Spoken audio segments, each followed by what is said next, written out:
Amirzodam Shayboniyxon sulh taklif qilib noma yubormish. Nomani kim keltirdi? Nufuzli bir darvesh ekan, Naqshbandiylarda. Rahmatli Xo'ja Yo'qga qo'l bergan mo'tafid kishi ekan. Sizga keltirib berdimmi? Yo'q. Aslida bu noma Xonzoda begimning nomlariga kelmishdir. Ajabo. Amirzodam, buni sizga aytishga ham uyalmayman. Shayboniyxon Xonzoda begimning ta'riflarini eshitib, g'oyibona dard chekardi. Nomasida bir pora she'ri ham bor.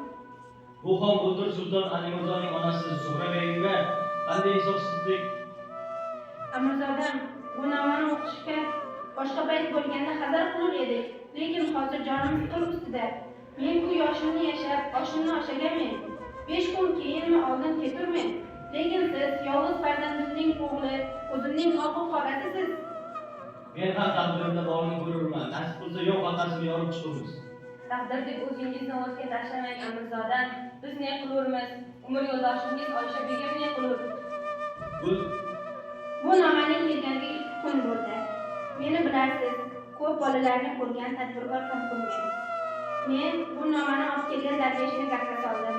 Bosh qolalarimizni aytdi.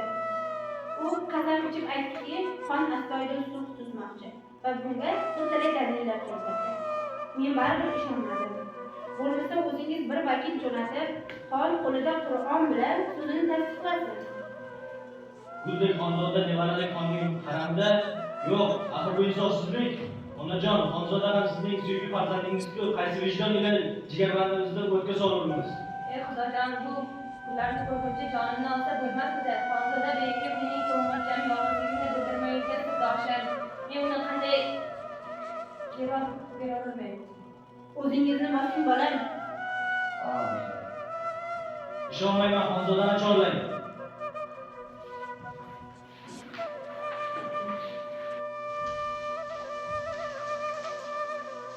Bizni yolg'iz qoldiring.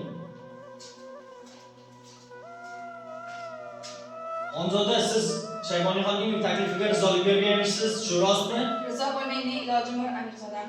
Meni mag'lubiyatim sizni ilojsiz qoldirgan bo'lishi mumkin, lekin eningiz ham tirik. Men asl tushmoqchi emasman.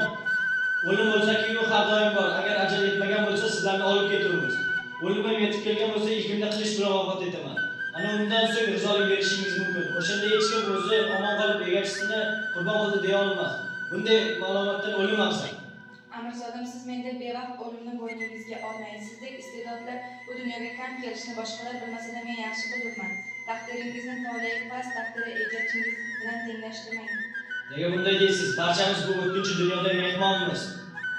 Men qiz tug'ilgan oqibatimiz ham shunda. Mana 25 ga kirdim va hamon yolg'izman. Siz omadingiz kelib Shayboniyxonni yengganingizda balki mening ham baxtim ochilarmidi. Taqdirimni g'ildiragi tagida yashigan. Bir vaqtlar o'shda menga nelar degan edingiz, ko'nglingizni quloq tuting. Ko'nglingiz nahotki shunday xonga moyil bo'lsa, bunday insonni deb bizni tark etmang. Men ko'ngil qo'ygan insonni taqdir menga ravo ko'rmadi. Munosibini topishdan umidimni uzmayman. Endi yoshim qariman, menga baribir. Bir onadan tug'ilganmiz, endi taqdirimizda ne ishi bo'lsa birga ko'ramiz. Bizni tark etmang. Shu bugun kechasi yo'q, qog'ozga hujum qilamiz. Bugun emas, yo'q. Mening yillarcha aytgan gapimni inobatga olmasangiz, bu podshohlik farmoni deb biling.